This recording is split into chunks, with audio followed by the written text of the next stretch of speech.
yung testimonya ng taong gagawing state witness. Ayun. In this case, nag-a-apply. Opo. Kasi kung hindi magsasalita sina Diskaya, hindi mo makukonvict yung mga sa DPWH at saka mga congressmen. Yan sila Martin Romualdez na nagsasabuatan dyan sa gobyerno. Sila ang kumuha ng pera, sila yung most guilty, hindi ang Diskaya. Mahirap bang intindihin yan? Walang nagtatanggol dito. Pero para protektahan ang mga whistleblower na willing magsalita. Ate tayo. Yan. Sige na, sige na. Bading ka. Yan, Kung sabi ayaw na eh. mo. Ano, Sandro? Sige. Pustahan tayo. Sabi sa'yo Kiko eh. ako. O, sige, debate kayo. Oo, kay Kiko na lang. Hindi na lang sa akin. Yes. Good morning mga kasama. Nandito naman si Kuya Goods nagbabalik. At syempre, kung di ka pa nakasubscribe sa ating channel, pa-subscribe na lang po at hit mo na rin yung bell para updated kayo sa ating mga video. Hindi na natin patatagalin na matapos lumabag sa batas. Itong sinangingitim matatanggalan ng lisensya. Naturang abogado pero walang alam. Oo, yan. Ang banat ni Chikadoro. Ano pala to? Ni Pilipinas Showbiz. Bakit? Kita nyo naman, mga sagutan pa lang talagang halata mo na walang alam eh. Baka hindi nga daw nakapasok to sa courtroom. Di ba? DOJ, kinumpirma kung nakaalis na ng Amerika si Saldico. Matagal na, nasa Spain na nga raw eh. Na Madrid ata eh. Diba? Masyado kayong late sa balita, pero pag bibira kayo sa mga Duterte, nakauna kayo. Oo nga. Latest after visit interview sa Dahig, ni Madam Elizabeth at ni Isabel. Ito matindi. Nagbubulag-bulagan lang pala kahit na alam na nila kung ano yung tumbok na investigasyon, kung sino yung mga napapangalanan. Bakit ayaw nilang ipatawag? Naninindigan sila na hindi pwede. Di ba? Meron daw parliamentary. Ano yun? Ipatawag nyo, imbestigahan nyo. Galing nyo gumawa ng eksena. Lalo ka na, ikaw, may tali ka sa ilig. Yung chairman ng Blue Ribbon, dapat sa'yo, Black Ribbon. Diba? Hindi na makatuwiran eh. Ang tao umaasa, merong mapapanagot. Anong nangyayari? Wala. Diba? Wala. At bumanat si I will fight back. Mag-fight back ka. Para malaman ng taong bayan yung mga kalokohan mo. 'Di ba? Ang ilap mo sa media. Bakit puro mga reporter mo at tagapagsalita mo ang sumasagot sa iyo? Humarap ka, sagutin mo. Pasok. Dahil sa pagmamagaling mo, maaari ka pang mawalan ng lisensya bilang abogado. Ito ang naging diretsang pahayag ni Senator Dante Marcoleta kay Department of Justice Secretary Boying Rimulya matapos ipagtanggol at tila ipilit ang kanyang sariling opinyon na hindi raw makakapasok sa Witness Protection Program ang mag-asawang Curly at Sal Diskaya hanggang hindi raw ito nagsusoli ng mga di umani alleged na pera na ninakaw sa kaban ng bayan. Sa kanyang naging interpolation, binigyang diin ni Senator Dante Marcoleta na malinaw sa batas ang restitusyon o ang pagbabalik ng nakulimbad na pera ay hindi restriction para makapaso ang isang aplikante sa Witness Protection Program. Ngunit gate ni Justice Secretary Rimulya, bagamat hindi raw nakasaad sa batas, may moral na batayan raw para isaalang-alang ang restitusyon, lalo kung ang kaso ay may kinalaman raw sa pera ng bayan. Ngunit agad siyang sinagot dito ni Senator Marcoleta at binigyang diin na hindi maaaring baguhin ng kalihim kung ano ang saligang batas ng Pilipinas. Tama. Ngunit sadyang makulit nga raw si Rimulya at pinagpilitan ang kanyang sariling pangunawa kahit ito'y labag sa saligang batas. Huwag kayong magbabalik ng batas. Sumang-ayon ka pa dun sa isang si boy bender eh. Low bender pala. Di ba? Yes sir. Sabi mo, yes sir. Samantalong isa nagyayabang pa, galit na galit. Ang sabi niya, pwede naman daw basta nakakararami para sa taong bayan. Ngayon, pahiya ka, napapag-alaman na, huwag kasi masyadong huwag kang high blood. Huwag kayong high blood dahil pag high blood kayo, mamamali-mali kayo eh.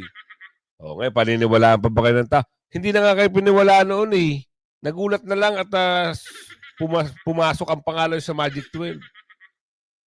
Oh, tuloy. Sa bandang huli, binalaan ni Senator Dante Marcoleta na kapag ipagpapatuloy ni Remulla ang tila pagbali sa katotohanan at kung ano ang nakasaad sa saligang batas, maaaring mawalan ng lisensya bilang abogado ang DOJ Secretary.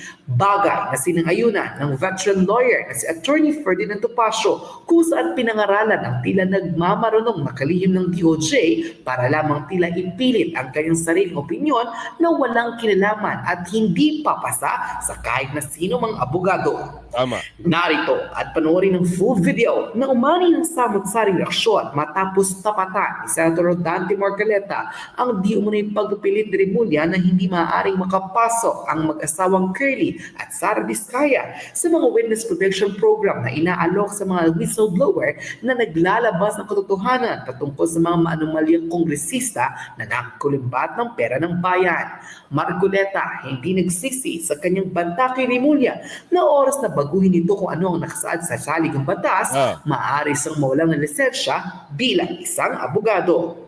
Narito panoorin ang full video. The gravity of this financial crime cannot be underestimated, and that the more assets that we're able to preserve at the outset, the better for our country, sir. Mr. Secretary, I'm very sorry Yan. for such a reasoning like that. Alam mo, nakikinig I'm very ang sorry, buong sir. bansa. Also, sir, I'm very sorry too if you do not agree with me. But I respect your opinion, sir, and we will carry out our job as we deem fit, as we see. Mr. Chair, I said the I am country not needs. expressing an opinion here. I am articulating the provision of law. You do not change the provision of law, Tama. Mr. Secretary. You may be disbarred from doing this. Ito po yan, Mr. Justice Secretary. Ayan. Ang hirap kasi talaga na ang Justice Secretary mo hindi nakakita ng loob ng courtroom. Mr. Justice Secretary, wala pong batas na nagsasabing bago ka mag-state witness, ay kailangan magbalik ka muna ng pera, i-audit muna yung yaman mo. Wala po, eto po Primo Boying, nasa Rules of Court po, nasa Rule 119, ito lamang po ang requirements para maging state witness. Yan Number na. 1, absolute necessity. Ibig sabihin, hindi mo mako-convict yung isang akusado kung wala yung testimonya ng taong gagawing state witness. Ayun In na. this case, nag-a-apply. Kasi kung hindi magsasalita sina Diskaya, hindi mo mako-convict yung mga sa DPWH at saka mga congressmen na nanghihingi. Di ba? Number 2, not the most guilty. Ito nga, pinalitan na to Dati ang provision ay least guilty. Pinaka hindi guilty. Opo. Kasi guilty rin Opo. Ngayon, ginawa ng not the most guilty, hindi sila ang pinaka-guilty. Pinaka-guilty. Pasok din dahil ang pinaka-guilty dyan, yung mga congressmen at saka yung mga public officials na nanghihingi. Nako, yan na. Diba? Kita nyo, iba yung may alam sa walang alam. Iba yung abogado sa abogago. Iba yung nagmamarunong sa walang laman. Diba? Kaya, kung kayo ho ay manunood ng mga ganito, reaction video, balita, tatantyahin nyo yung taong nagsasalita. Kasi talagang ililigaw nila. Mapaniwala lang kayo. Kagaya ng ginawa nila kay Tatay Digong, ginawa nila kay BP Sara. Diba? Halos lahat sila. Yung mga nakaupo ngayon dyan, nagkakampi-kampihan niya. Ang usapin dito, pandarambong. Diba? Pandarambong nililihis sila yung mga banat dahil ayaw nila makaupo si BP Sara sa 2028 dahil gusto na ipagpatuloy yung mga pagnanakaw. Sabi ni Aling Ledesma, hindi na kayo kontento sa mali-malitang dinideliver sa inyo? Gusto nyo pa hanggang 2028? Susunod pa, 29, 30, 31, 30. Titibay ng panga nyo, no? DOJ, kinumpirma kung nakalis. Mamaya na yan, DOJ. Ito. Magsalita ka, huwag kang puro tagapagtanggol. Pinagtatanggol ka lagi ng mga tuta mo Hindi ka na nahiya. Ayaw mo magsalita. Bakit bulol ka ba?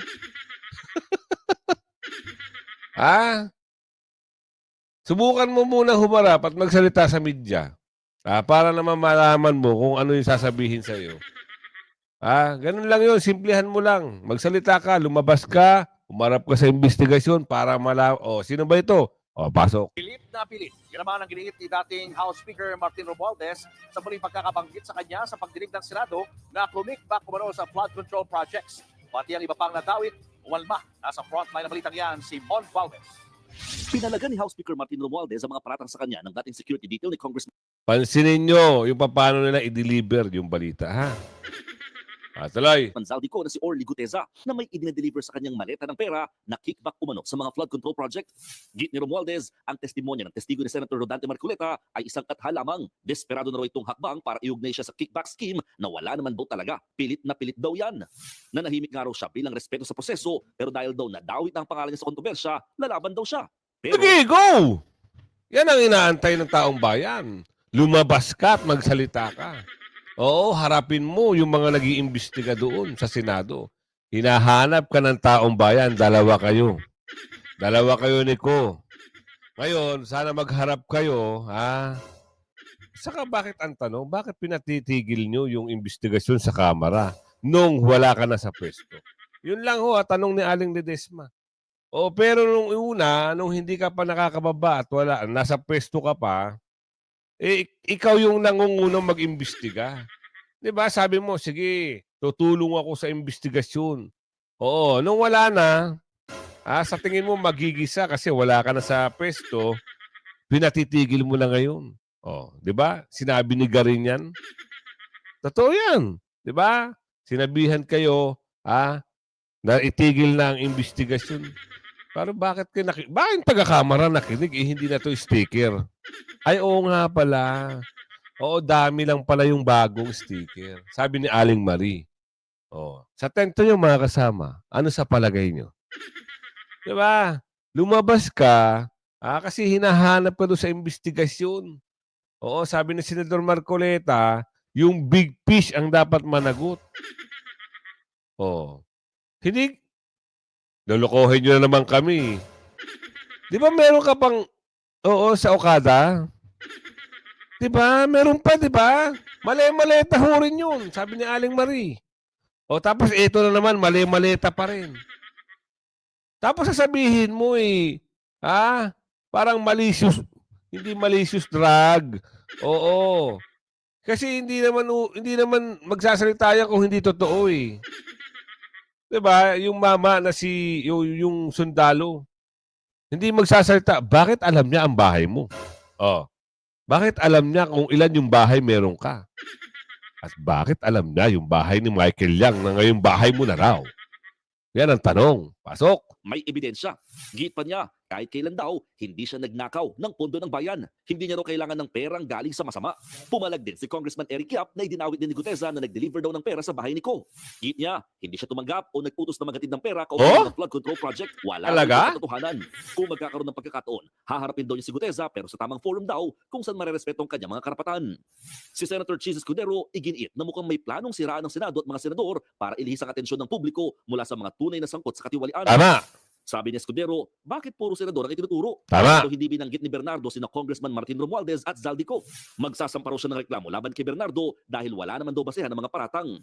Nagulat at ikinalukot naman daw ni dating senador at ngayon Makati Mayor Nancy Binay ang pagdawit sa kanya sa anomalya. Wala raw itong katotohanan.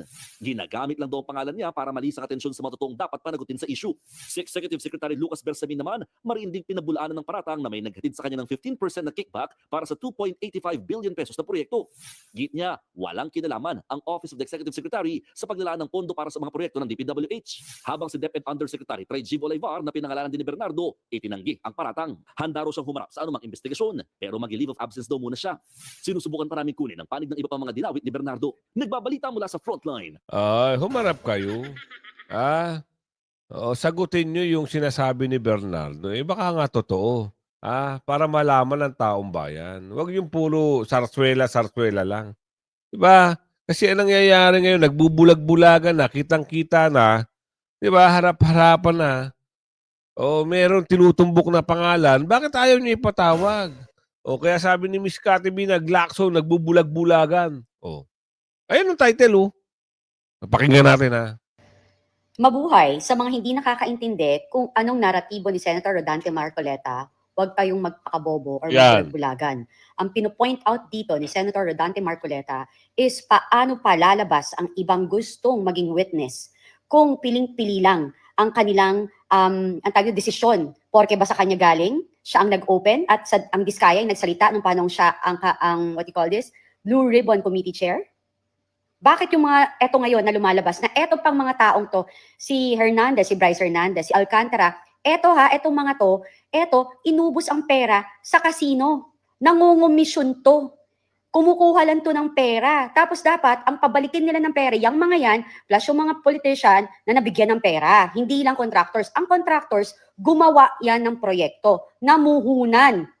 Gaano ba kadali yung intindihin? 'Di ba? Bakit ganon, 'di ba? Walang pinoprotektahan si Senator Rodante Marcoleta. Ang pinoprotektahan niya is yung karapatan or bigyan ng proteksyon yung mga tao, mga whistleblower na gustong magsalita. Pero selective gusto nila sa side lang nila yung galing sa kanila, which is so bad. Dapat palitan na yung leadership sa Senado kasi biased leadership sila. 'Di ba? Si Lacson sabi niya, bakit mo pinoprotektahan ng mga Diskaya? Senator Lacson, hindi. Ikaw nagbubulag-bulagan ka. Nagiinit ka kasi hindi nung panahon mo, ang dami mong nilalantad, wala kang pinapangalanan. Nagkataon yung mga Diskaya, nung si Senator Marcoleta, ang Blue Ribbon Committee Chair, nagsalita. Ngayon, gusto niyo siyang kuyugin, gusto niyo siyang pagkaisahan, at gusto niyo pag-initan ng Diskaya. Bakit? Kasi si Tito Soto, kalaban ng pamangkin niya, ang Diskaya sa politika. Hindi ba yan bias? Kung talagang nagsasabi kayo ng totoo, bigyan niyo ng pantay na proteksyon.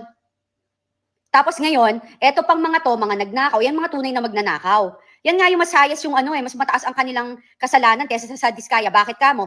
Kasi nangungumisyon sila, pera ng bayan, sinusugal nila, wala silang puhunan, laway lang, at magsinungaling. Tapos siya nang poproteksyonan nyo? Samantalang mga Diskaya, contractor na kailangan magtrabaho, magnegosyo, at para manatili sa kanilang negosyo is makisama.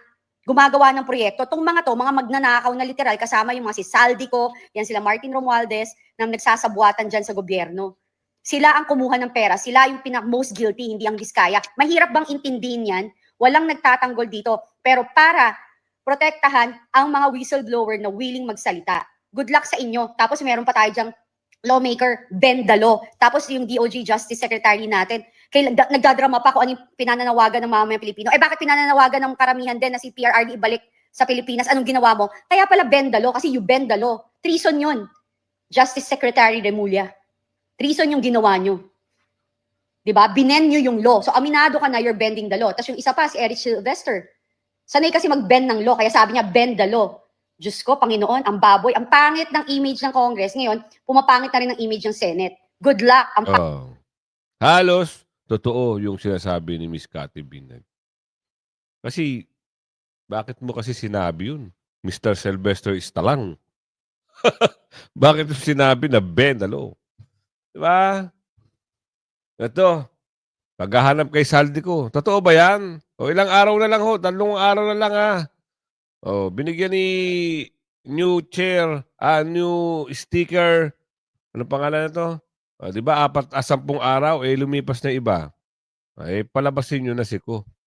Pag hindi nyo napabalik yan, ano naman drama to? DOJ kinumpirma kung nakalis na ng Amerika. Tinitrace na ng DOJ ang lokasyon ni Congressman Zaldico. Ayon kay Remulla, marami ang tumutulong sa paghanap sa kongresista. Nasa frontline ng balitang yan si Gio Robles. Nag-viral ang umano'y larawan ni Ako Bicol Party List Representative Zaldico sa isang airport abroad. Kumalat din ang sinasabing boarding pass at flight details ni Ko na biyaheng Madrid mula Dubai noong September 24. Kinumpirma ni DOJ Secretary Boyeng Remulla na kasalukuyan nilang tinutuntun ang kongresistang idinadawit sa bilyon-bilyong pisong kickback sa flood control projects. Well, there's a boarding pass ba yun? Or there were flight details sent to us, but we have to validate. We're trying to track him and maraming tumutulong na tao. Matatanda ang sinabi ng Kamara na pumunta ng Amerika si Ko para sa medical treatment. Nasa Immigration Lookout Bulletin na ang kongresista. Isa si Ko sa mga muling nabanggit sa pagdinig ng Senado ngayong araw.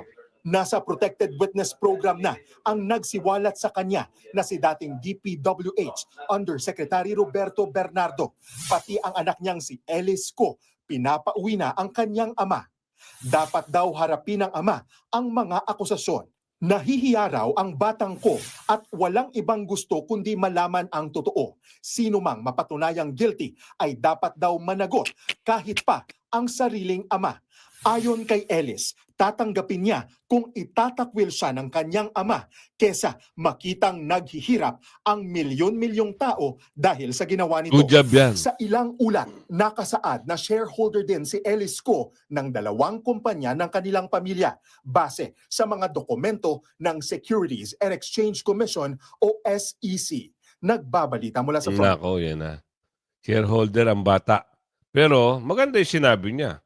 Oo, hindi lang natin alam kung haharap ba o uuwi ba kasi konting panahon na lang nung binigay na oras at panahon para makaubalik ay itong si Ko, papunta pa ng Madrid, Spain. Ibig sabihin, magliliwaliw pa ang mama.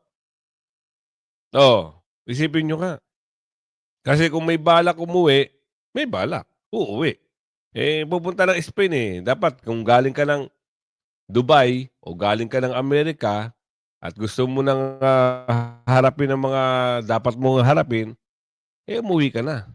Diba? Para masagot mo yung mga bagay-bagay na inaakusa sa'yo.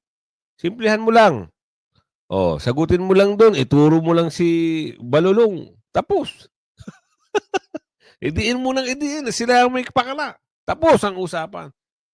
Ganun lang. Simplihan mo lang. Ito latest update sa The Hague. At balita natin doon, mayroong mga aso na umaaligid-aligid ngayon doon kay Tatay Digong. Parang gusto ata. Nagulat na lang ng pamilya Duterte, bakit daw may nakapasok Anak ng tipaklong, yung mga pamilya nga, kailangan pa ng magpaalam, kailangan pa ng appointment, schedule. Pumasok yung mga aso. Mga aso ni... Bakit pinayagan ng detention center? Napapamura ng mga taong bayan dito sa nangyayari dito sa ICC, saka sa Kung dito lang kayo sa Pilipinas, Ismi Marimar, susugurin na kayo ng tao. Nakakagigil na kayo. Para kayong mga walang utak. Yung mga pamilya mismo, hinihingay nyo ng appointment or schedule. Tapos, biglang walang sabi, may papasok para, yun? Pasok na bago ako magmura. Ma'am Beth, how are you? How's the visit? It was great. It went well. It's a bit, sad for me and Lola especially kasi it's our last visit. Hopefully, the next time we see each other's better circumstances now. Yeah. Tama. Third question, attorney. Does he look well? Yes. He's Good. very well and very alive. Okay, good. Thanks, That's all God. we need. Ma'am Elizabeth, Ma'am Isabel, is there something na perhaps allowed for you to share to us? Maybe a message from him, if it's possible. I think from my family. For your family, okay. From my family Of and course, I. Yeah. We are very grateful for your support, sacrifices, and love, especially to be here with us. And to every Filipino around the world. We wanted to say that, of course, we appreciate everything, but we also don't want you to feel the need to give more than what you already have. This is more than enough, like really more than enough. And I think we just ask for more prayers. Thank you. For you, Isabel, being the first time niyo nag-visit kay Lolo mo, di ba? What's your overall experience in this? It was really heartwarming. Like, I got to spend time with my lolo because I don't get that opportunity as much, especially in the Philippines because he's really busy. And even with this circumstance, I think I'm really grateful to be able to just chat with him and spend time. And I think he loves it as well. Yes. Yeah. And sometimes he mistook her to be Sarah. Yeah. Perhaps she's the next vice president. Any questions from the crowd? Kanina, someone asked if this effort ba is nakakarating ba natin? Yes. Of course. That's why he said that possible, stop it daw. It's enough. Even before. Like he's been saying from before, From before even pa, oo. statements of like VP Sara, Pongpulong, and even Kitty na he wants everyone to rest now. Because he's okay. He's said this before. Yeah. Ma'am, if it's possible, kung makabalik man or the other family members visiting him, sabihin niyo sa kanya na hindi kami mag-rest hanggat hindi siya And mapalabas. I believe they also say that before na, you know, pinapaabot din nila yung message na yan. And he always says they need to rest. It's more than enough. I'm okay. Yeah. He said that before and they've said that before. Yeah. Any more question from the crowd, guys? Attorney Trixie? No, that's it. Yeah, we are not allowed to say. Thank you so much for your time and attention. I also wanted to know, we appreciate that you talked to us here. Yeah. That you Perfect. Yeah. And thank you very much. There's Attorney Trixie! I didn't recognize you because of your hat. I'm sorry. Ma'am, is it okay for you guys to have photo opportunity? Yeah. Thank you. So, yun yung bagong update ha. Pero kahit sinabi ni Tatay Digong ang mensahe na magpahinga na sila sa pagpunta dyan sa dahig, yung mga ating kababayan, sige, suportado pa rin. Ha? Pilit pa rin silang pupunta dyan para sa pagmamahal nila kay Tatay Digong. At siyempre, naniniwala tayo, itong laban na ito ay may papanalo. Tatag lang. Dahil yung wait there's more, darating at darating sa mga dorobo yan. Pag umupo na si BP Sara, sana unahin yung mga hayop sa gobyerno. Sorry for the word, pero talagang ibang klase yung mga hayop pag gumawa ng mga katarantaduhan. Di ba? Nangingitim na yan. Yan si Bungit-ngit. Yan si Balulong. At yung mga alipuro silang asong may tali. Ilalahat na ni BP Sara. Kaya sana lang. At pakinggan natin ang mensahe ni Atty. Guanzon dito sa birada niya. Dito kay kay Drosan. Ano kaya? Ano sabi niya dito? Hinamon si Drosan ng debate. Pasok. Sandro, debate tayo. Yan. Sige na. Bading ka. Yan, Kung sabi ayaw na mo. Ano, Sandro? Sige. Pustahan tayo. Sabi sa'yo Kiko eh. ako. Sige, debate kayo. Kay Kiko na lang. Hindi na lang sa akin. Sige. Sabi ko sa inyo. Sumagot pala si Sandro sa'yo. Sumagot ba? Literal yung pagkaka-interpret niya sa message niya na yung sa pagtakbo. Sabi niya, dapat daw basahin mo yung Constitution dahil 31 pa lang daw siya sa 2020. Hindi pa siya nasa tamang edad to run for Senator above. Wala pa ba siya? Mukha naman siyang matanda eh. Si 17. Batahin ko konstitusyon? Oy, Congressman Sandro. Huwag mo ako amunin sa konstitusyon, baka amunin kita ng debate sa konstitusyon na. Papahiya ka sa akin. Wala akong ganyan. Huwag ko challenge sa mga constitutional law, local government, election law. Huwag na. Dumede ka muna. Bago mo ako i-challenge sa mga constitutional law na yan, Mario Joseph. Halika. Debate tayo, Sandro. Yung kapi-kapi lang ba? Para ma-educate lang yung mga tao. Tama. Sino mo hindi mo kabatch? Younger. Ay, younger. Mas mahirap yung bar exam. Bakit? Number 6 ako sa klase ko. Number ano ba siya? Yabang nyo Mahirap ng panahon yun. Hirap ng panahon namin. Walang Xerox. Walang internet. Walang cheating. Kahit may isa-isang Xerox machine dun wala naman kaming pera pang Xerox. Classmate mo yan si Aimee, di ba? Dalawang subject. Dalawang SEM. Si Aimee, classmate ko. Nasa tabi ko yan eh. Kasi lagi ako sa anak ako ng dad, anak ng board member. Diba? Siguro na-research na rin nila yan. Lagi ako dun sa may door. Nakaupo ako dun sa may door kasi gusto ko, pagkatapos ng klase, takbo na ako sa library. Ayoko na ng hangout pa ako dyan sa lobby o sa class din. Si Aimee, syempre, kailangan for security. Malapit din siya sa door.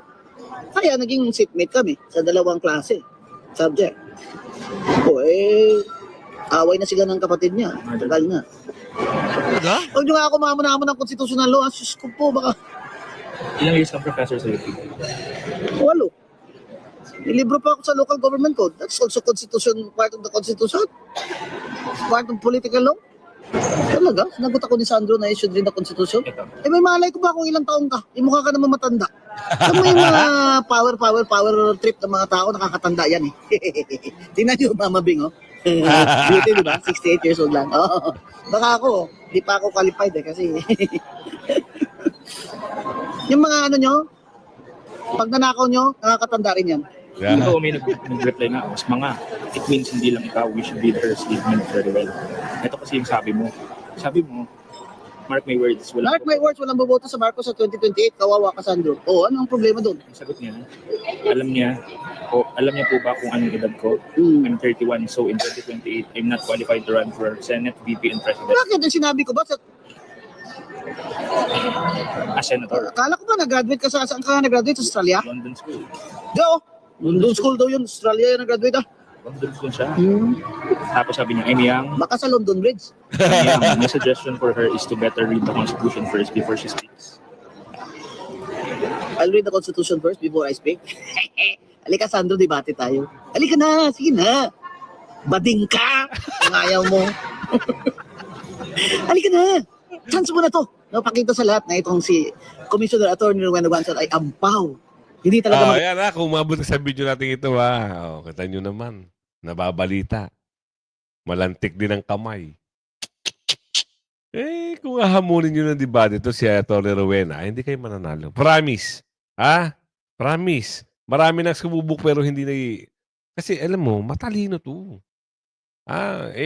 Kung ito nga, tatakbo ng senador sa 2028, parang gusto kong, kasi simple consistent siya sa pagbira sa mga, kay bungit-ngit. Hindi siya tumitigil. Kakamping ito. Pero ang puso niya ngayon, dahil love siya ng mga Duterte, puso niya ngayon, nasa Duterte.